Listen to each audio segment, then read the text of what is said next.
নমস্কার, কেমন আছো তোমরা সবাই? সহজ জীবনের রান্নাঘরের আরও একটি ব্লগে তোমাদের স্বাগত জানাই। তো শুভ সকাল আমার প্রিয় বন্ধুরা। কোচবিহার জেলার ছোট্ট একটা গ্রাম থেকে আমি পিঙ্কি আর আমার ব্লগ চ্যানেলে তোমাদেরকে অনেক অনেক ভালোবাসা জানাই। তো তোমরা যে যেখান থেকে আমার ভিডিওটা দেখছো, আশা করছি সবাই ভালো আছো, সুস্থ আছো, আর আমরাও ভালো আছি। ঘুম থেকে উঠে বাইরের গেটের তালাটা খুলে নিলাম, কারণ সকাল সকাল বাইরের গেটের তালাটা না খুললে তখন আবার যাওয়া আসার খুবই অসুবিধা হয়ে যায়। কারণ আমি তো একটু পরেই ঝাড়ু দেব, আর ঝাড়ু দিয়ে নোংরাগুলো সব বাইরের গেটের দিকে নিয়ে যাব, তাই সকালবেলাই আমি আগে গেটটা খুলি। আর গেটটা খুলে তো আমি সকালে হাঁটতে যাই, কিন্তু আজকে আর হাঁটতে যাইনি, কারণ প্রতিদিন ঘুমাই আমি 12টার সময়, উঠি 5টার সময়। ঠিকভাবে ঘুমই হচ্ছে না। 5 ঘন্টা ঘুমালে কি আর ঘুম হয় বলো তো? তো চোখের নিচে একদম আমার কালি পড়ে গেছে জানো। তাই আজকে ভাবছি যাব না, আর একটু ঘুমিয়েও নিয়েছি। তো উঠানটা আমি না খালি পায়েই ঝাড়ুটা দেই, কারণ একে তো আমাদের পাকা উঠোন, মাটিটাতে কিচ্ছু নেই, তাই একটু খালি পা হলে না সকালবেলা বেশ ভালো লাগে। তাই যতটা পারি চেষ্টা করি খালি পায়ে থাকার সকালটা। আর দেখো, উঠানটা কিন্তু আমার পরিষ্কার করা হয়ে গেছে, তাই আমি এখন সিঁড়িটা জল দিচ্ছি, প্রতিদিনই দেই আর কি।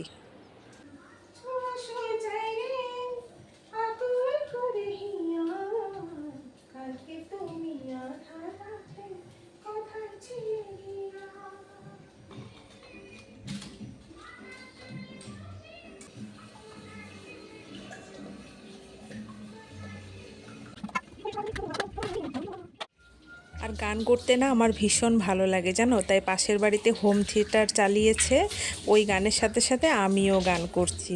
আর সকালবেলা গান শুনলে তো জানোই বন্ধুরা, মনটা একেবারেই অন্যরকম হয়ে যায়। আর কালকে দেখো বাসনও ধুইতে পারিনি জানো, এতটা ঘুম পেয়েছিল, তাই আমি সকালবেলা বাসনগুলো ধুয়ে নিলাম।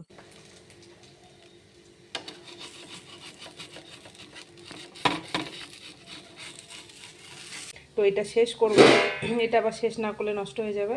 আর চাটনিটা আছে, চাটনিটা তো রেখে রেখে খাওয়া যাবে, তো এই জন্যই আজকে ছিটা পিঠা বানাইলাম। তো ছিটা পিঠা তো হয় নাই, এরকম হয় না, আরও ভালো হয়। একদম চালের বাটা দিয়ে করলে ভালো হয়, কেনা চালের বাটা দিয়ে না ভালো হয় না। আর এখানে দেখো বন্ধুরা, বাবা সকালবেলা লাউ, তারপরে মূলা, ইডলি, চাটনি নিয়ে আসলো। মা সকাল সকাল বানিয়ে দিয়েছে, বলছে যে নিয়ে যাও, তাহলে ঈশান টিফিনে নিয়ে যেতে পারবে। তো আমাকে তো আর ফোন করেনি, আর আমারও টিফিন বানানো হয়ে গেছে, তাই এই টিফিনটা সরিয়ে রেখে ওকে ইডলিটা দিয়ে দেবো।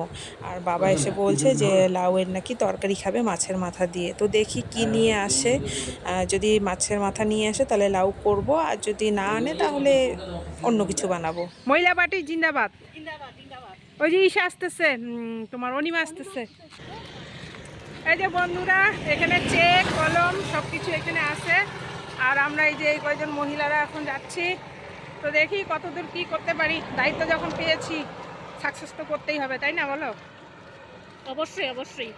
আর এই যে আমার একজন আছে খুব একদম জোরদার কাজের মহিলা, এই জন্য ওকে সাথে নিছি, ওর জোশে আমার জোশ উঠবে। হ্যাঁ হ্যাঁ, অবশ্যই আমরা পাশে আছি, দেখতেছি কতদূর আগিয়ে চলেছি আমরা। আপনারাও সাহায্য করুন, যে আছেন পাশে একটু আমাদের হেল্প করুন, আমরা যেন আরো জোর পাই। আমরা এত স্পিডে হাঁটতেছি কেন? আজকে হলো রাধা অষ্টমী, তো বলতে ভুলে গেছি, সকলকে জানাই রাধা অষ্টমীর অনেক অনেক শুভেচ্ছা আর অনেক অনেক ভালোবাসা।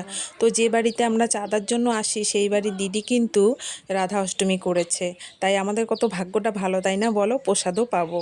তো আমরা যে কারণে আসি সেটা আগে কমপ্লিট করে নিই। দেখ, আমাদের আমাদের বসার জন্য দেখ কি জায়গা করে দিচ্ছে, দেখছিস? মামারে কই বসাবি? আমরা পিছনে বসি, মামার এখানে দে। ওই যে আসছে আর একজন, আজকে যাওয়া নেই। আজকে তো নিরামিষ। ওটা মামা বসবে, মামা বসবে। বসেন কেন? বসেন, আপনি বসেন। গরমে আর কি দূর থেকে সবকিছু সহজ মনে হয়, কিন্তু বন্ধুরা সবকিছু সহজ না। এত বড় বাড়ি, কখনো পিছনে গিয়ে দেখতে হয় লেবু চোর করে কিনা, কখনো সামনে গিয়ে দেখতে হয় গরু আসলো না, ভেড়া আসলো না, ছাগল আসলো, একটু পর পর এগুলো দেখতে হয়। তারপরে দেখো এত বড় একটা দায়িত্ব নিয়েছি। তো তো ওখানে যাই হোক আমরা সাকসেস হয়ে আসছি। আমাদের ঠাকুরের যে বিদায় মানে ব্রাহ্মণ বিদায়ের যে ৩,৫০০ টাকা সেই টাকাটা ওই দাদা দেবে। তো যাই হোক একটা কমপ্লিট হয়ে গেল নিশ্চিন্ত।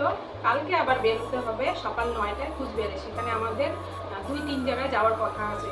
তো কালকে আমরা ৯টায় যাব। তো ৯টায় যাওয়া মানে বুঝতেই পারছো সংসারের সমস্ত কিছু কমপ্লিট করে তারপর যেতে হবে। আজকে দেখো এখনও বেলা বাজে ১২টা, এখনও আমি রান্না বসাইতে পারিনি।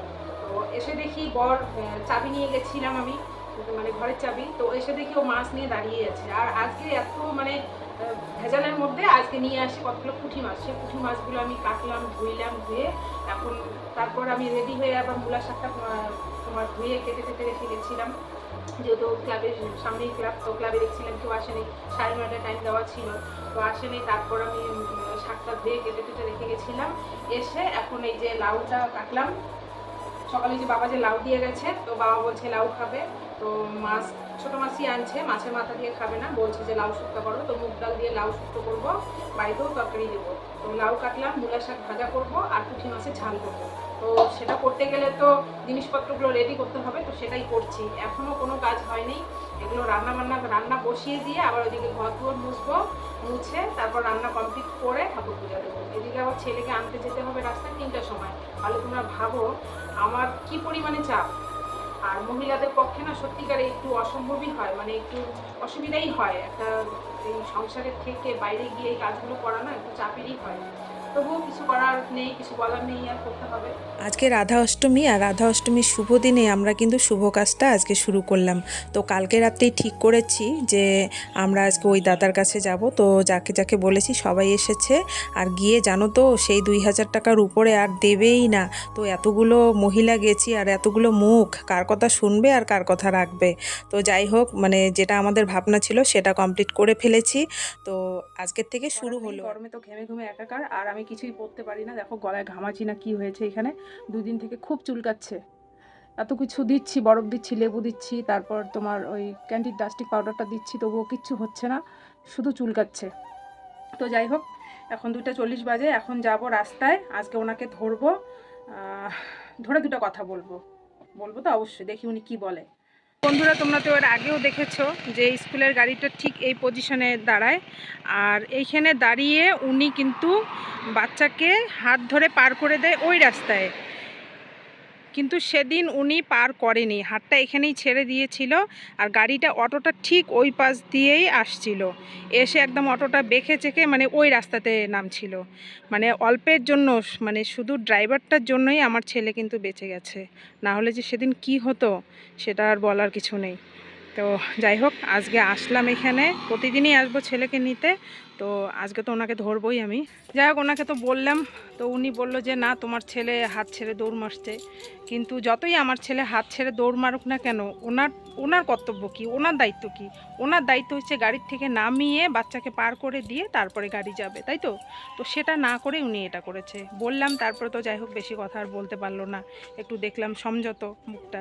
তো কিছু এর থেকে বেশি কিছু বলার নেই, ভুল আমার, আমি মা হয়ে বাচ্চার প্রতি কেয়ারলেস হয়ে গেছি, এটা আমার ভুল। তো যাই হোক, এই ভুল আর হবে না। ভিডিওটা তাহলে আজকে এখানেই শেষ করছি বন্ধুরা। সবাই তোমরা ভালো থেকো, সুস্থ থেকো, সাবধানে থেকো, আর ব্লগটা কেমন লাগলো সেটা কমেন্টে জানিও। সবাই ভালো থেকো, দেখা হচ্ছে শিগগিরই পরের কোনো ব্লগে।